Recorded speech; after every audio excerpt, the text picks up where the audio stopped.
ఓం శ్రీ గురుభ్యో నమ. ఓం గం గణపతయే నమ. శివానందలహరి 46వ శ్లోకం.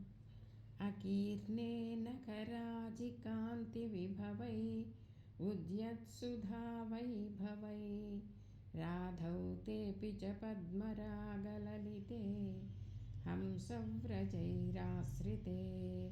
నిత్యం భక్తివధూగణైశ్చ రహసి స్వేచ్ఛావిహారం కురు స్థిత్వా మానసరాజహంస గిరిజానాథాంగ్రి సౌధాంతరే. ఆ సదాశివుని యొక్క పాదాలు అనేటువంటి ఆ భవనంలో హాయిగా నిలబడి భక్తి అనేటువంటి అక్కడ కాంతులతో ఉంటుంది. భక్తి అనేటువంటి కాంతులలో హాయిగా ఏకాంతంగా విహరించు మనస. ఎంతోమంది పరమహంసలు,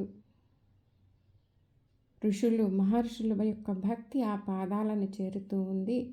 ఆ భక్తి అనేటువంటి ఆ కాంతిలో, ఆ వెలుగులో నీవు ఏకాంతంలో ఉండు హాయిగా. ఓ మానస రాజహంస, కాలిగోళ్ల కాంతులు, ఆ సదాశివుని యొక్క కాలిగోళ్లకు ఉన్నటువంటి కాంతులతో ఎప్పుడు ఆ పాదాలు కాంతులతో విరజిల్లుతూ ఉంటాయి. అమృత మహిమతో తెల్లగా దేదీప్యమానంగా వెలుగుతూ ఉంటాయి. తామర పువ్వుల యొక్క కాంతులు అందులో ప్రకాశిస్తూ ఉంటాయి. పరమహంసలు, పరమ ఋషులు, సిద్ధులు, దేవతలు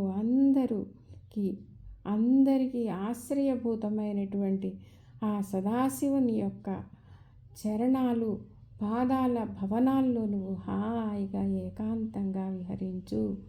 ఓ మానసరాజహంస, అటు ఇటు పరుగులు తీవాక. ఓం శ్రీమాత్రే నమః.